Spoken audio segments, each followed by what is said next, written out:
Welcome back to Old School Sports and our Out of the Park Baseball 25 series. Can we save the Oakland A's?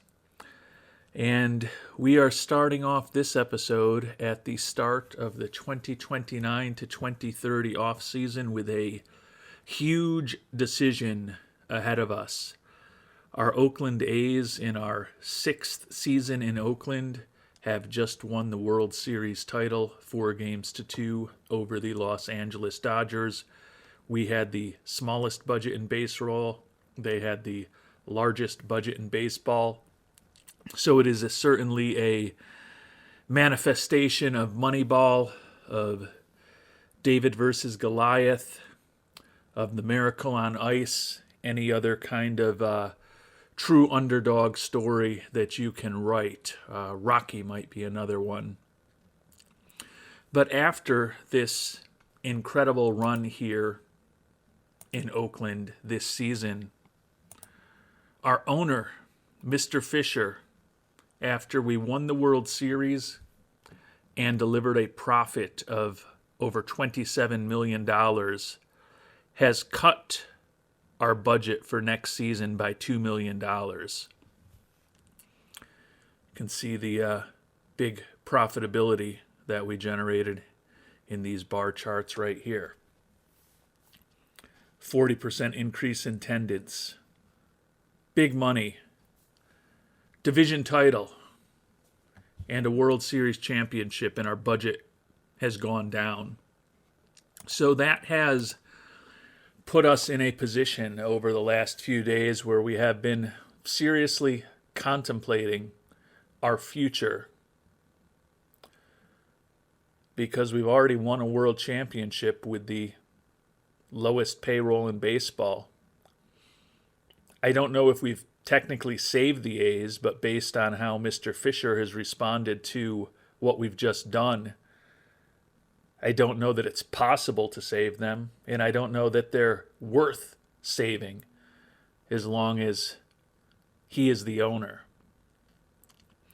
So we've had a lot of thoughtful comments and discussions with our loyal viewers over the past few days about what our future should hold. And there's a variety of opinions on the topic. Some suggest we stick here with the A's. It's supposed to be a good challenge, and what we've just gone through documents the extent of that challenge. Some have suggested sticking with the A's, but perhaps tweaking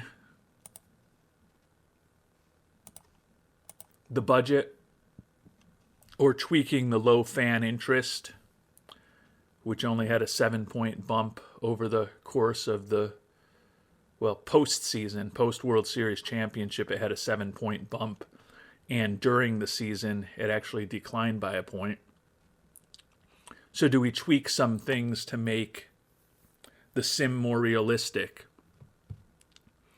There's been a suggestion actually multiple suggestions to kill the virtual Mr. Fisher and bring in new and more competent ownership, assuming that there would be a revolt if what's occurring to us happened after winning a title.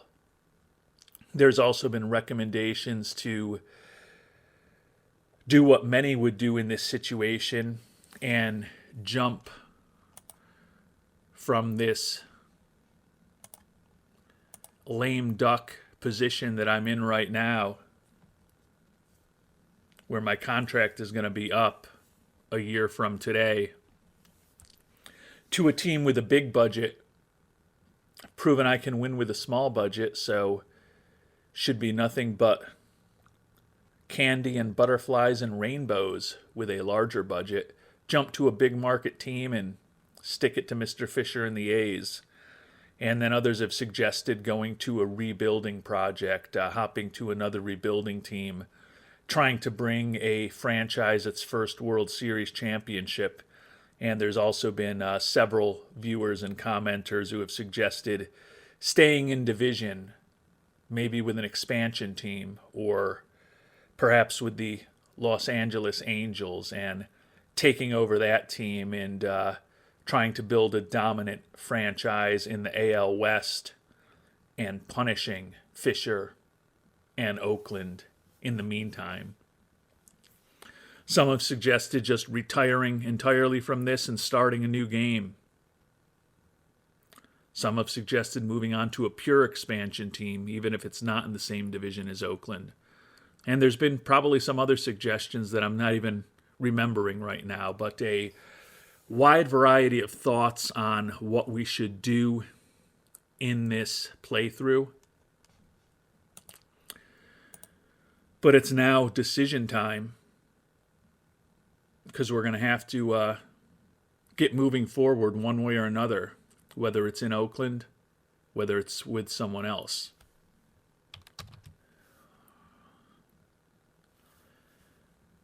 And I do appreciate all of the thoughts and suggestions. Clearly, with the multitude of opinions that were out there, I'm not going to please most of you with this decision, but this challenge with the A's is supposed to be tough. It's supposed to be painful. At times, it's supposed to be not fun. And at times over these past 6 seasons, all of those things have applied. But we're not done yet in Oakland. We've been building a farm system over the past 6 seasons. Just finally, at the end of this past year, got Duncan Marston, who we picked in our first draft back in 2024, to the majors as a September call-up. Feel like we've got some other talent along the way. And even though our budget and payroll are likely to remain the worst in baseball, that's the type of challenge we're looking for. Doesn't mean that if we do well again this year and he cuts our budget again, that we won't reconsider our options a season from now. But for the near term, we're going to play out this final year of our contract with the Oakland Athletics. And who knows, if we slip back this coming season, lose some money, don't make the playoffs, maybe he won't even have us back and we'll end up getting fired a year after winning a World Series championship. Who knows? But those are the challenges that make this interesting. And we are still on board with trying to save the Oakland A's, at least for the time being. And in that effort to save the Oakland A's, we've started to make a few decisions. We've made offers to about half, maybe a little more than half of our arbitration-eligible players. Still deciding on a few and still trying to figure out if a few are worthy of offers or perhaps might have more value in the trade market. We've also got a couple of very interesting decisions with our pending free agents, notably Kyle Bradish and Nick Lodolo.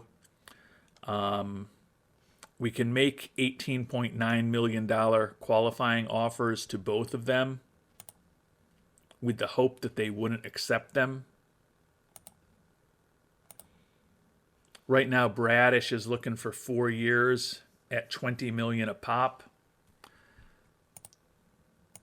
So he probably wouldn't accept it. Lodolo looking for 5 years at $17.3 million. So he's a little more interesting. I think if either of them opted in to the QO, we'd be able to trade them away, but it could cost us a little bit in terms of resources.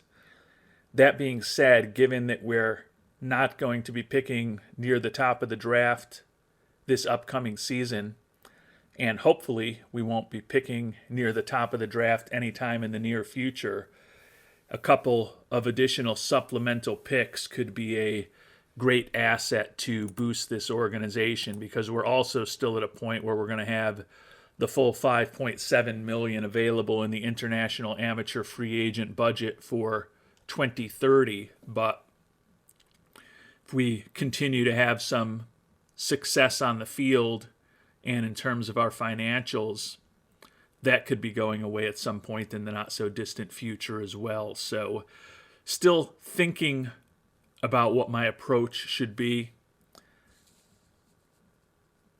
I don't really want either of those guys back at that money, and there's definitely a chance that one or both of them would accept the QO. So from that perspective, the safe, logical, perhaps even rational move is to not offer them the QOs. But I really wouldn't mind a couple of those sandwich picks between the first and second round, depending on what they end up signing for if they don't accept the QO. So an interesting decision there.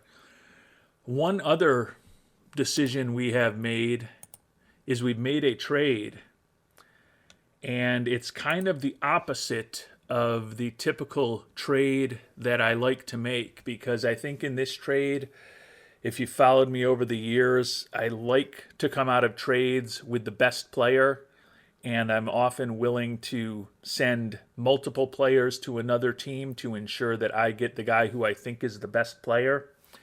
And this is actually one that's the opposite of that we've just done. But we have shipped minor league right-handed pitcher Eric Matos, who is a middling prospect, 7-4 with a 3.77 ERA and high A ball this year. But he's going to be 23 before the season starts. And more importantly, Max Muncy, who has been with us in the majors now for parts of the last 3 seasons. He's got 573 major league at-bats, so basically a full season with 159 starts. And he's a .218 hitter with a 79 WRC plus. Looking at his ratings, we've always really liked him. He's got high leadership and work ethic. More importantly, he's a very versatile infielder who can play any position competently or better in the infield. And he's got a bat that looks like it should be useful. To me, it looks like it's more than a .218 hitter. Certainly not a .318 hitter, maybe not even a .278 hitter, but I think he's better than he's shown when I look at his ratings, particularly because we've been playing him primarily against left-handed pitching, where he should be pretty productive. But it just hasn't shown up on the field, and he, for whatever reason, was in pretty high demand of the guys that we were unsure whether they should be on our 26-man roster next year. He had the most trade value and the most interest. And we've decided to harness that in this trade. And a big part of the factor is that although he's making the major league minimum next year, and we're actually going to be taking on a little bit of salary with the trade that we made, he's out of option years. And when I think about this team for next season in the infield, Soderstrom at first base and Keith at third base are locked in, both coming off of monster seasons. Rincon at second base will be back, and he's coming off of a pretty darn good year as well.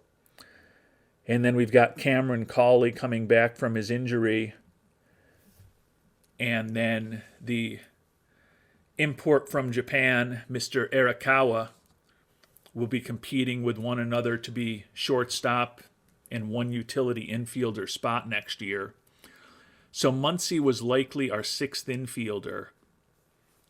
But we also talked in the previous episode about the fact that right-handed hitting Willy Adames, who is very popular, brings a captain personality, and can also play a multitude of positions, might be an interesting player for us to add into the mix this offseason if he does end up hitting the free agent market.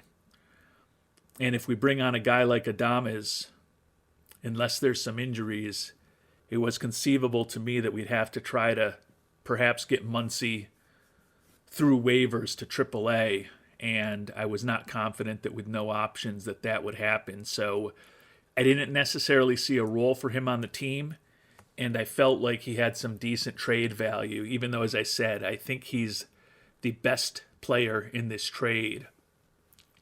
The cornerstone of what we got for him from Kansas City was 26-year-old first baseman Diane Jorge.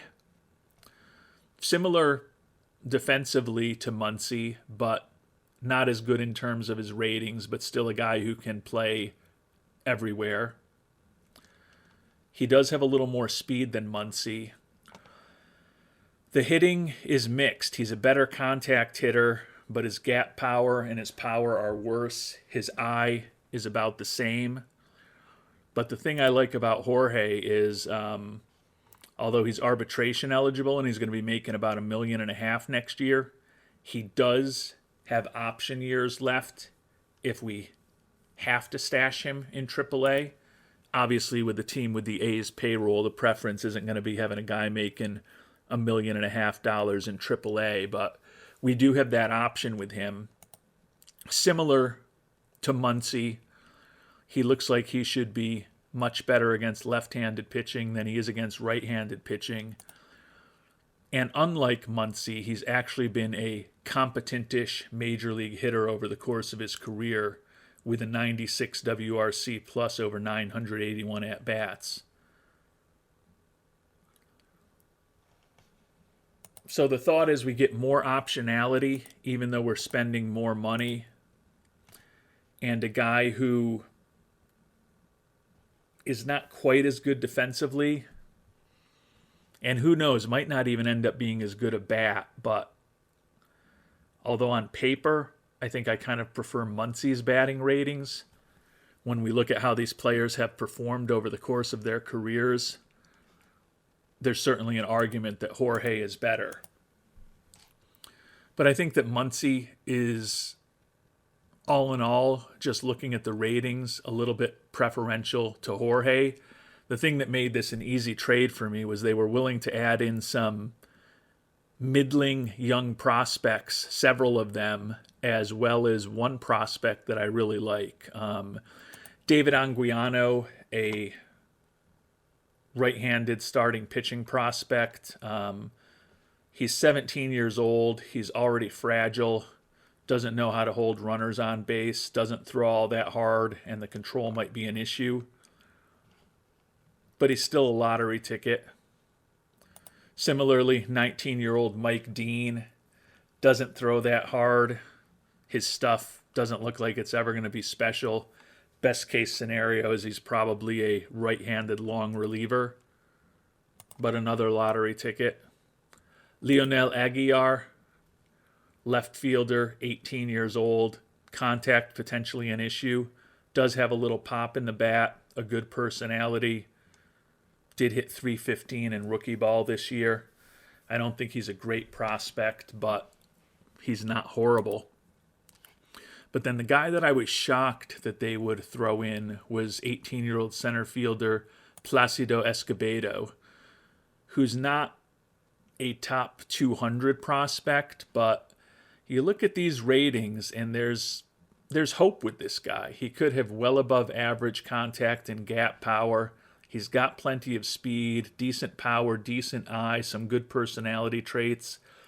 Pretty solid in the outfield defensively. He's got a rag arm, and that might be being polite to describe it, but the fact that they were also willing to include Escobedo, who to me is a legitimate prospect. I mean, granted, 18-year-old legitimate prospects, how many of them actually work out at the major league level? It's probably less than a coin flip, but it's one more guy to throw into the mix. So the fact that they wanted Muncy so much, that we got back Jorge, who's 90% of Muncy, and a guy that we can stash in the minors when that was going to be not possible with Muncy, plus 4 other lottery tickets, including one that could pay off big in the case of Escobedo, to me it was kind of an obvious trade to make. We don't get too many real good ones that we can put together with these difficulty settings. I'm going to show you something on that front in just a moment, but this one to me, given that I haven't been in love with Max Muncy throughout this playthrough, I know some of you have talked about the success you've had with him in other game universes with your games, but he just hasn't done it on the field. So to me, this trade was a slam dunk to try to do it like the talent that we brought on board. And we've got a couple of other trades that we've made offers on that we're waiting to hear back on, looking for some other guys who might be able to help this organization. Mention, though, that it's rare to find a trade that I feel real good about in the game. And just an example here, our scout did ask us if we wanted to target Andres Rojas. You may remember he is the knuckleballer who went 47th overall 2.5 years ago when we were hoping he would fall to us at number 53. And certainly some of you supported us taking him with our first round pick, which we obviously did not do. And our scout just recommended perhaps trying to trade for him from the Miami organization. But you can see here there's no one who makes this deal work. And if we give up the top 5 prospects in our organization, Arturo Estrada, Bertrand Albrighton, Alejandro Landin, Josh Mangano, and Jaheim Pennyman, there's still nobody else we can add into the deal to make it work. So as much as I would love to bring Andres Rojas on board, as much as I perhaps wish we had taken him a couple of years ago, or that we'd have gotten very lucky and he had fallen to us a couple years ago, the price for him at this point is just too high, at least for me. And with that, we're actually going to start moving forward in this offseason. You've been hearing me babble over these last 3 episodes without doing anything, just talking about the past and pondering about our future. And now it's time to put a plan into place. You can see the guys that we haven't made arbitration offers to. Jesus Soto, the lefty coming off an injury. Mitch Spence, who we had a team option that we refused. Will Warren, who we picked up in a trade middle of last year. Didn't do all that much for us in Double-A. Charlie Condon is the tough one. We picked him up in that trade with Cleveland a year ago, where we also picked up Chase DeLauder. He just didn't really do what we hoped. 91 WRC plus, and he's fragile physically, and he's set to make about $3.5 million next year. Unfortunately, he doesn't even have a ton of value. He could certainly be in the mix for that 6th infield spot that we've talked about, or perhaps even a 5th outfield spot, since although he's listed as a first baseman, he can also play left and right. But he's a guy that we might be looking to trade. Eddys Leonard, I think, is involved in both of the trade offers that we have out there now that I'm hoping to hear more about in the next couple of days.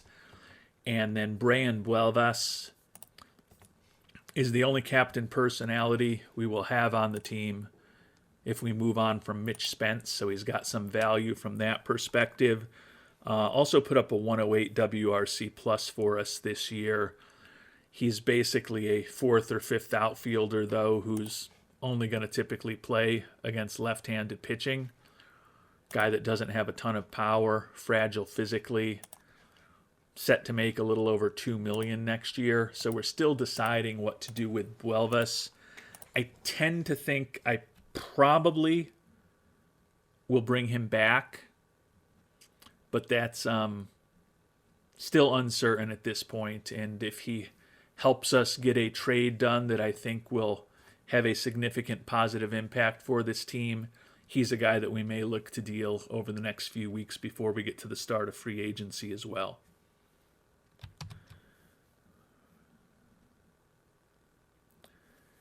And we have made offers for a minor league pitching and hitting coach to fill some gaps in our organization.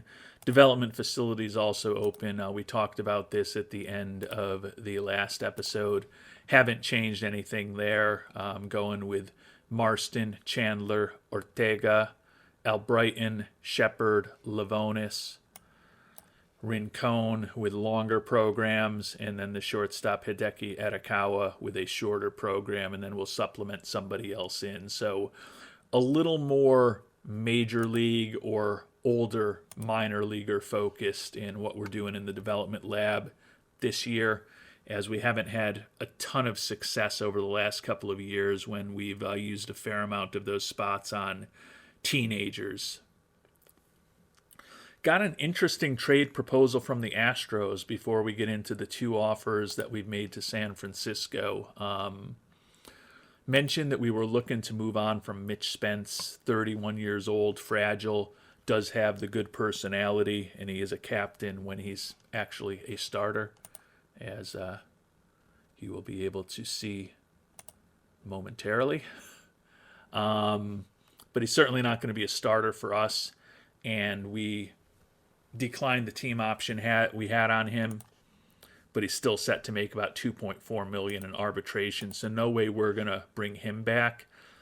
And they're also expecting center fielder, minor leaguer Vladimir Asensio, almost 23 years old, and he put up an 83 WRC plus in high A ball. Like his speed, like his glove, but he's not a legitimate major league prospect. And they're willing to give us the 21-year-old minor league catcher Ken Weaver. Now, he hasn't progressed much. He's been in rookie ball the last couple of years since being drafted in the 15th round in 2027. We only have average scouting accuracy on him, but he looks competent defensively. And it looks like if he fully developed, he could be usable as maybe a third catcher in an organization, a guy to have in AAA for a few years, and if you had injury issues at the major league level, could plug him in as a backup catcher. So I feel like he's got a little more value than Spence and Asensio for us. I'm going to try to get a little tiny bit more out of them, but I've shopped Spence, and the trade value for him is extremely low, if not negative. So the fact that we can get anything for him, even though we're also including Asensio, who I don't care about that much, is a win as far as I'm concerned. And unfortunately, the Astros weren't even willing to throw in an extra dollar to make this trade. So we'll just go ahead and complete it. Getting Spence off the books will at least give us a little bit of a resource in return. And as I said, as far as prospects, on the margin, I prefer Weaver to Asensio. I can at least make a case where Weaver might be a useful major leaguer 4 or 5 years from now. I can't really make that case as much with Asensio, given his lack of hitting.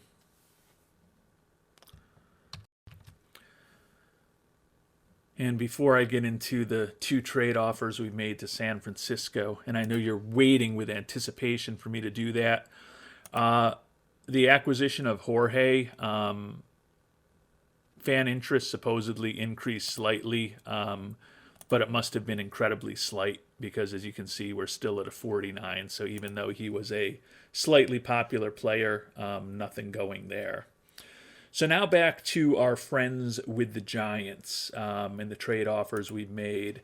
I mentioned that Eddys Leonard had some value, and with what we've talked through with our infield situation, extremely unlikely that he's going to be on the team next year.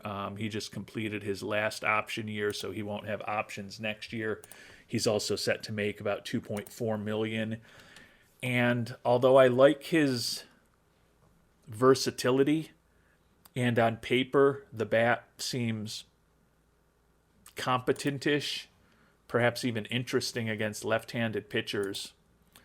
In 2 separate stints now, or actually, two separate stints with Oakland over the last 3 years because we actually moved on from him after last offseason, and then we picked him back up right before the trade deadline this year.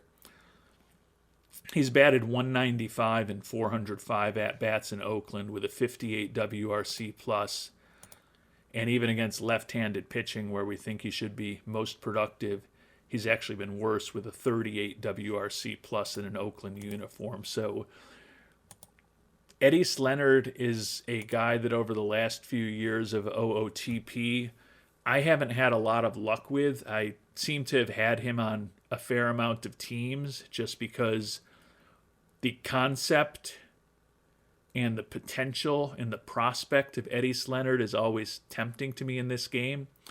But I've never really gotten a lot out of him, and I don't think there's a role for him on our team next year. So we can potentially pick up the left-handed reliever Gabe Spire and have them keep 50% of his contract if we add in another player, and some of whom we'd be very willing to add in. Spire, at this point, going to be turning 35 early in the season. He's a guy who was with us a couple of years ago and did a competent job for us. And over the course of his major league career, he has been a more than competent left-handed reliever. Nothing great, but we conceivably have no left-handed relievers on our team next season if we don't make a move now. And the free agent market for left-handed relievers may be too expensive for us. So I thought that potentially bringing Spire on board would be an opportunity for us to fill one of the holes that we may be looking to fill over the course of this offseason. But then we found another potential deal with San Francisco that's perhaps even more intriguing to me. It's more along the line of what we did with Condon and DeLauder last offseason, bringing on a younger player who has a little bit of major league experience.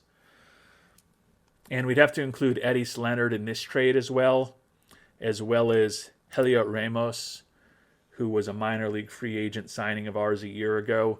Honestly, looking at what he did in Las Vegas, and kind of more importantly, looking at the fact that he looks like he has a decent profile against left-handed pitching, I wouldn't mind keeping him in the organization because he could certainly fight for a fifth outfielder spot for us next year. But with the guy that we're potentially getting in return, I'm pretty intrigued by this opportunity, and that's the 25-year-old right fielder Gabriel Gonzalez, another right-handed hitter, 4 years of major league service. His arbitration number is going to be over $3 million. But he would give us the right-handed outfield bat, or one of the right-handed outfield bats that we feel we need to get this offseason. He might let us move on from Brian Buelvas in a trade. Gonzalez certainly has not been great over the course of his career. He's spent parts of 5 years in the majors at this point, and he's got a 90 WRC plus over almost 1,800 at-bats.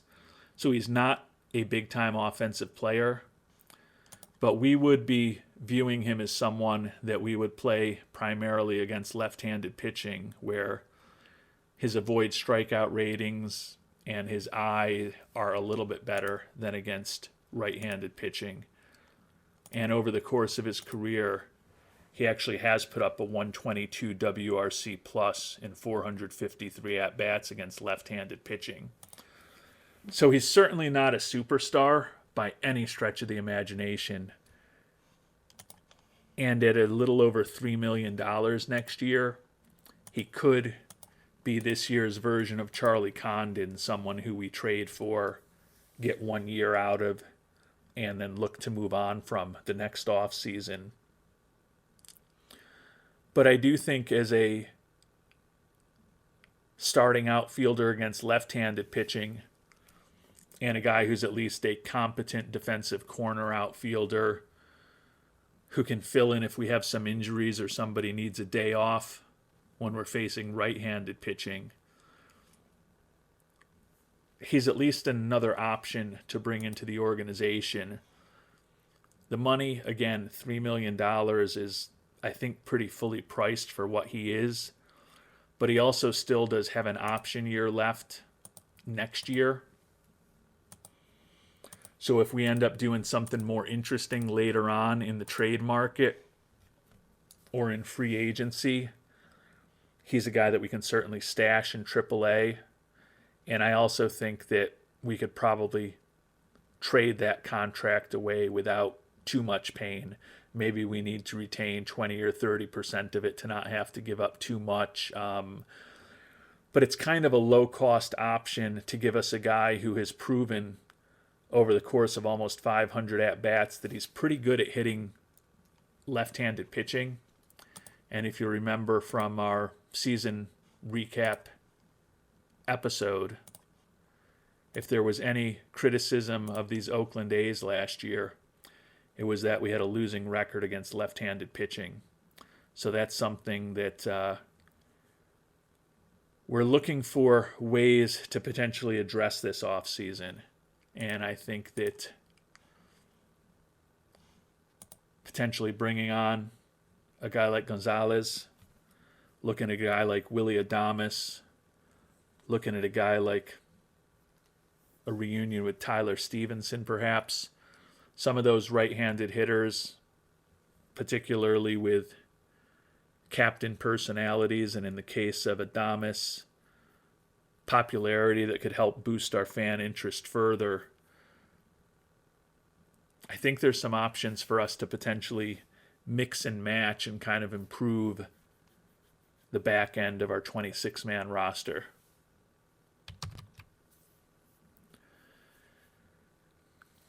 And we are getting, as you probably noted, a little bit of cash in return in what we asked for, which is why we kind of have to add in the next player. But that cash that we're getting in return is a little bit of an insurance policy if we have to retain 20-25% of Gonzalez's contract. If we trade him away, that cash will just about make us whole.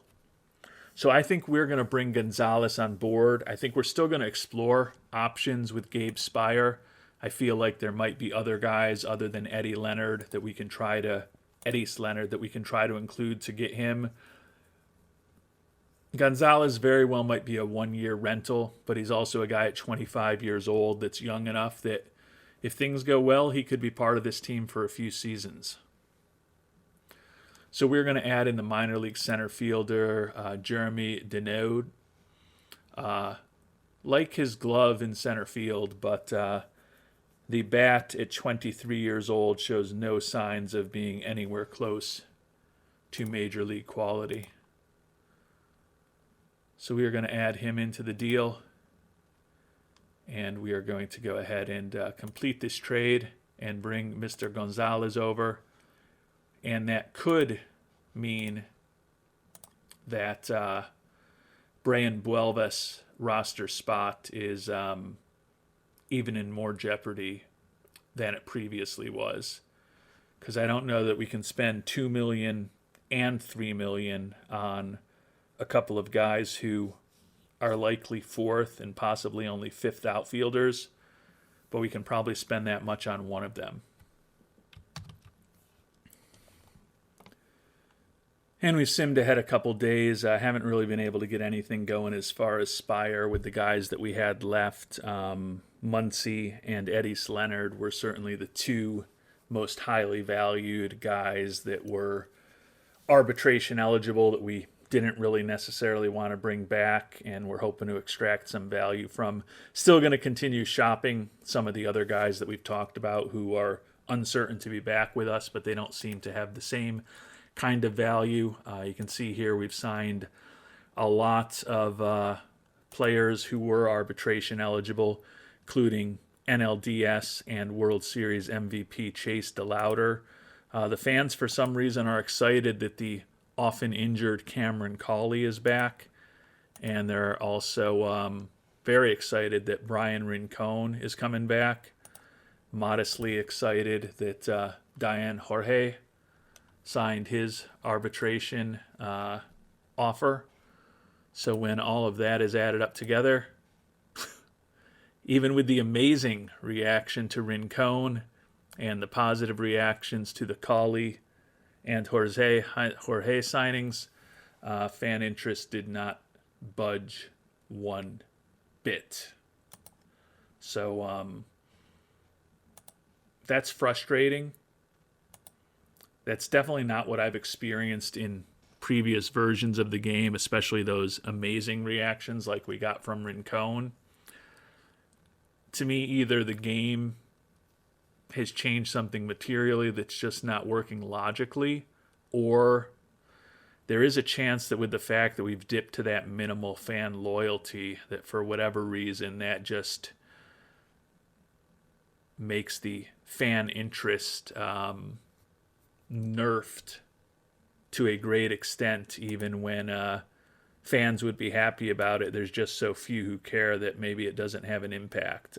So I'm not sure exactly what's going on there, but certainly was hoping when the amazing reaction to Rincon occurred, who's a very popular player, that we'd at least pick up more than a tiny fraction in terms of fan interest there.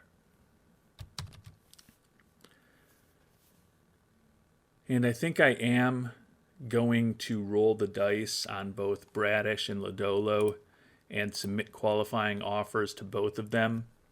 More almost as a learning experience than anything. I think it's conceivable they both refuse. I think it's conceivable they both accept also, with the amount of money and the years that they're looking for and their ages and their poor and mediocre performances over the past year. That might suggest that they'd accept them. The fact that they were both 3+ WAR players this year, despite some numbers that don't look all that impressive, suggests maybe they want to test the open market. I know some of you get extremely frustrated when I don't optimize every single decision just based purely on the numbers of OOTP, but that's not really the way that I always like to play the game. I like to do different things and see what happens.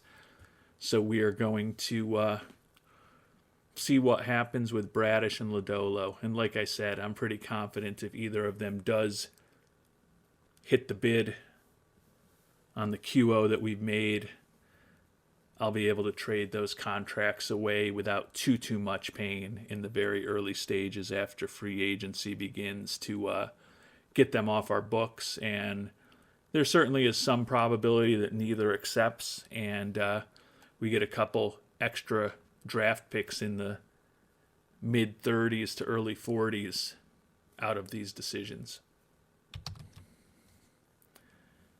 And the cost for left-handed pitcher Gabe Speier of San Francisco remains a little too high for us, but with the acquisition of Gonzalez, Brian Buelva's spot on our team is in serious jeopardy, and the thought is that we will likely try to bring on a captain personality with Willy Adames and Tyler Stevenson, guys that we think we could potentially afford who could fill that role for us in free agency.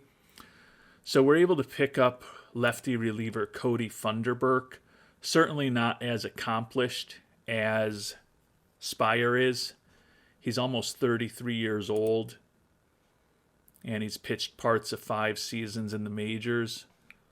But he's been respectable overall over that time period, even though he is coming off of a year with a 6.33 ERA and just 21 1/3 innings pitched. But he's already signed to next season for $1.46 million. I'm going to try to get them to retain.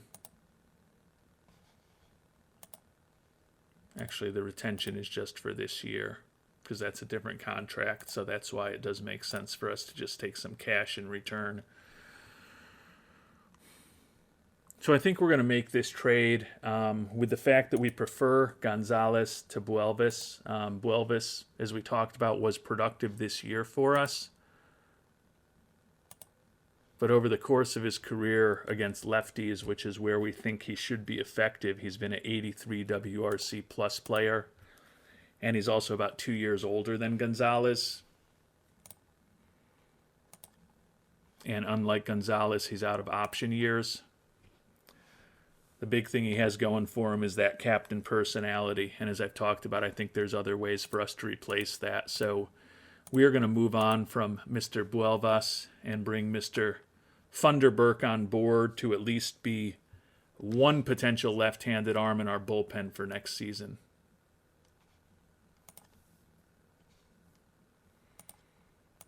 And the fans disappointed for Buelvas to leave. The players disappointed that we lost his leadership. Still no impact on fan interest. So all of these moves have been much ado about nothing. And we've reached the start of awards season. Not expecting too much this year. Even though we were a 94-win team in the regular season, won a division, and obviously went on to win the World Series, even though that's not going to impact the regular season awards. Don't think that either Soderstrom or Keith are going to win the MVP, even though both should get some votes. I am a little surprised that we did not have any Gold Glove Award winners today. We had the best defense in all of the American League, and we have some pretty good defensive players in prominent positions, obviously, to put up that kind of defense. So a little bit surprised that we didn't have any Gold Glove winners. We'll see if maybe we win some of these other awards going forward, but probably going to be a relatively quiet award season for these A's. And for the reliever of the year, did think Mason Black might get some attention. He finished third in the voting, but not really that close. Got no first place votes. Black, of course, put him into the stopper role, led the league with 88 games, 137 innings pitched, 14 wins, 17 saves, 10 holds. 1.5 WAR was not exceptional. That probably worked against him a bit. Jose Alvarado of the White Sox with 41 saves and a sub-2 ERA wins the award. Interestingly, looking at the NL Mariano Award winner, Juan Duran of the Cubs, a unanimous winner, but Jacob Misiorowski, who we traded away a year ago because he was so brutal in a half season with us, ended up with the Rockies and had a really nice year for them. 2.92 ERA and 117 strikeouts over 86 and a third innings. Still has the walk issues, but he didn't give up the home runs like he did when he was pitching in Oakland. And we do have a Silver Slugger winner. First baseman Tyler Soderstrom led the league in hitting, slugging, OPS, and WRC+. 35 homers and 112 winnings, 112 ribbies, wins the first Silver Slugger award of his career after being named a first-time All-Star. Colt Keith, who arguably had an even better year, doesn't win at third base. Joe Edwards, our old nemesis, wins his first Silver Slugger for the Royals. And we did have a second-place finisher in the voting for Rookie of the Year with Hideki Edakawa, the import from Japan. Talked about him earlier in the episode and ended up filling in at shortstop when Cameron Cawley was hurt.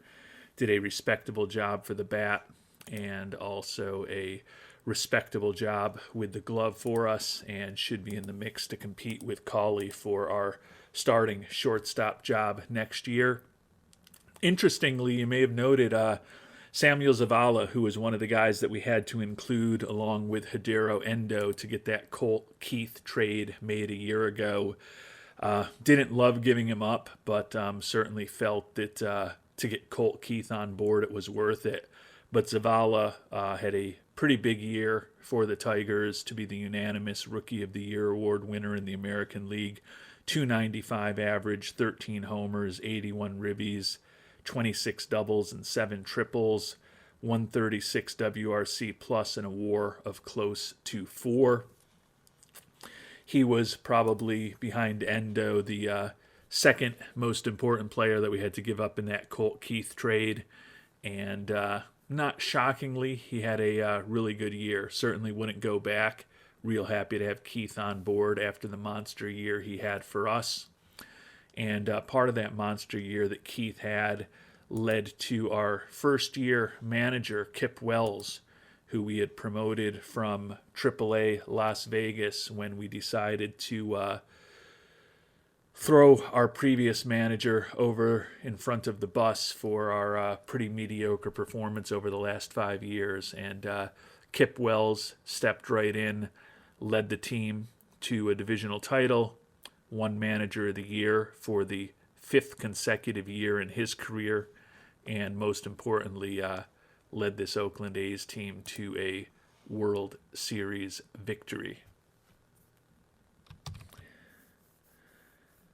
And the big awards have now been announced. Michael Harris II, your unanimous National League MVP, led the league with 212 hits and a .598 slugging percentage, while also hitting .329, 49 doubles, 38 homers, 115 ribbies, stole 16 bases, and put up a 153 WRC plus with a 7.8 WAR.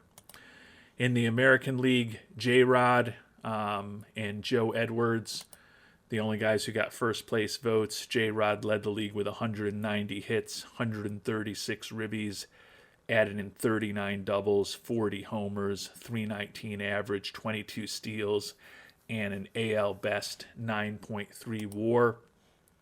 Edwards, who edged Colt Keith for the Silver Slugger at third base, second in the voting. Colt Keith, our big addition, really nice year. 296 average, 38 homers, 128 ribbies, a 6.2 WAR. Had a couple of stints on the IL, missed about a month of the season. Maybe a little bit of coulda, shoulda, woulda if he had been completely healthy. And Tyler Soderstrom finished 5th in the voting for us. Bubba Chandler, our pitcher, also received a few votes for the award, but 2 top 5 finishers in the MVP voting for the Oakland A's this year. No surprise that they're Colt Keith and Tyler Soderstrom. Over in the National League, Justin Steele was your unanimous Cy Young Award winner, 18-9, led the league in innings pitched, ERA, and also had over 200 strikeouts. And a shocker, we have a Cy Young Award winner on the Oakland A's. Definitely a mixed vote this year with 4 different players receiving first place votes, but Bubba Chandler, 17 of them. Certainly was not expecting this. 13-6 record is fine. 3.02 ERA is fine.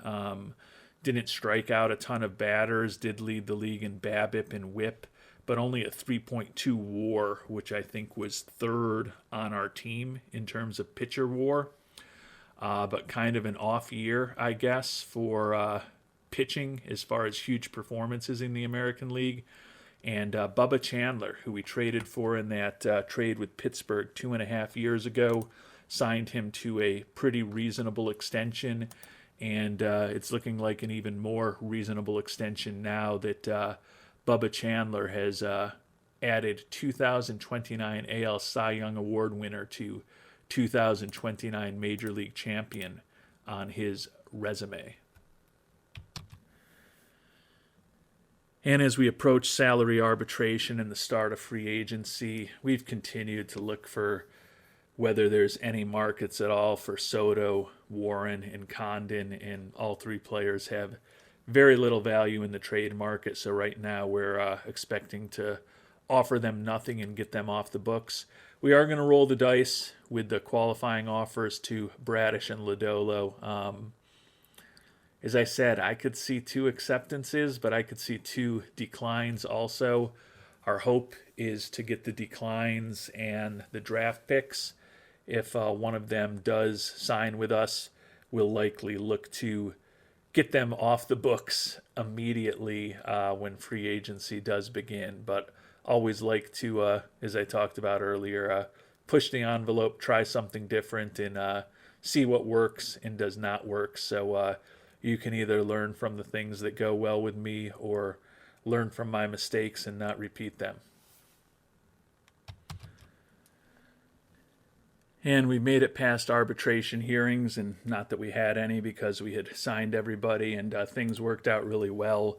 Both Nick Lodolo and Kyle Bradish filed for free agency. We thought there was a chance that could happen, but to be honest, as I just talked about, thought there was a chance that they might both accept. But the fact that we will be potentially getting compensatory picks for both of them is a pretty big benefit for us, and pretty excited about that. And we made it to the start of free agency, so we can actually see who's going to be on the market. Before we see who's on the major league free agents, though, we'll take a look at the international free agents. We've had some success the last couple years, not that we've went huge for guys right at the start of international free agency, but we did end up with Hidero Endo 2 years ago, and he was obviously a key part of the trade that brought us Colt Keith.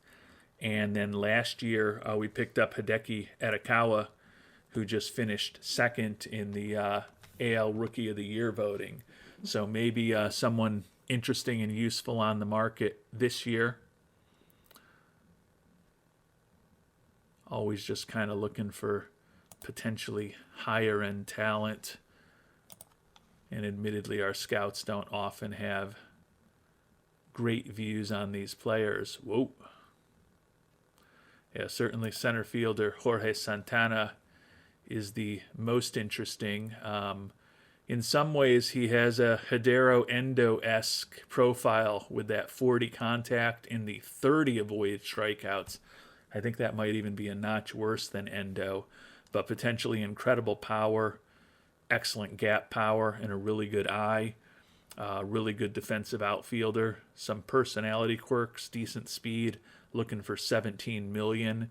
We'll request a scouting report on him, but certainly not going to be spending $17 million on him. If we can pick him up on a Endo-esque kind of contract for Judge Santana in a few weeks, or more accurately, probably a few months, that might be something for us to consider. And before we take a look at the free agent class of 2029 to 2030, we'll take a look at what the financials potentially look like after we've gotten through some trades, some arbitration eligible players that we signed, and some other guys that we moved on from. We've got almost $16 million to spend right now, and the player payroll is up to $68 million, which is the highest I think it's ever been for us, although it's still last in all of baseball. But we've only got $16 million to spend if we invest a lot less in scouting than we did last year. I think ultimately we'd love it if we could put a few more bucks into scouting, player development, and the draft as this offseason moves forward and we get closer to the preseason and spring training in the beginning of next year. But at least we've got a little bit of financial flexibility to play with. One penultimate thing to do before we look at the free agent class is to just check in on how the first few weeks of the development lab have been going. Duncan Marston excelling with his secondary pitch. Bubba Chandler on target. Jake Ortega is excelling with his plate discipline. Bertrand Albrighton struggling with strength and conditioning. That's a program we've had him on in previous seasons that just doesn't seem to be working out. Shepard and Livonis on track with their projects or their work in the complex, not really necessarily a project.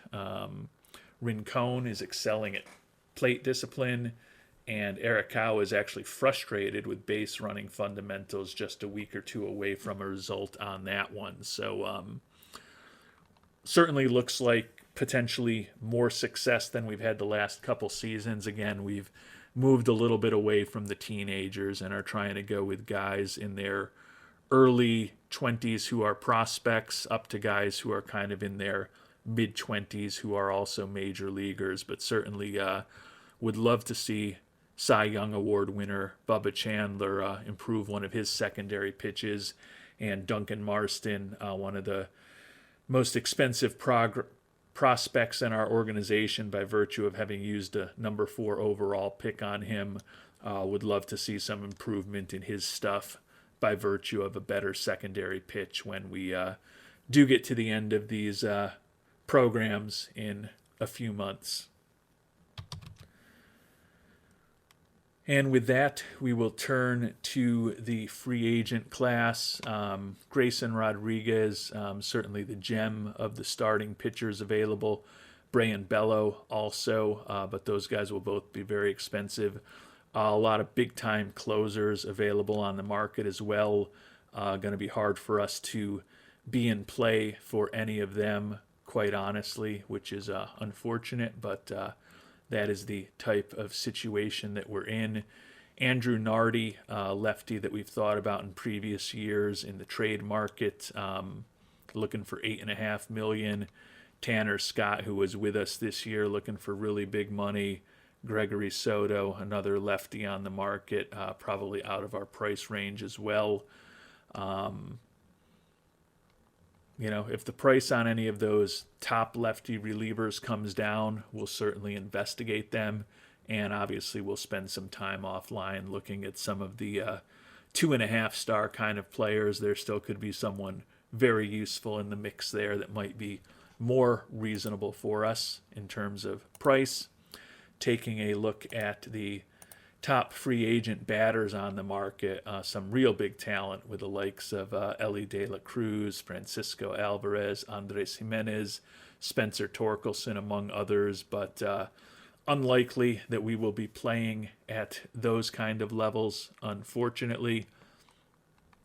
A fair number of 3-star overall players out there as well, most of whom looking for more money than we can afford to pay. Honestly, there's a couple names that we've been thinking about, and we'll check on whether Adames and Stevenson did make it to the market. It looks like, unfortunately, Willy Adames is not a free agent unless somehow he's only a 2-star player at this point in terms of his potential. Yeah, it looks like he signed with the Dodgers an extension, $4.4 million. I still think he could fit well with what we need with that captain and that popularity.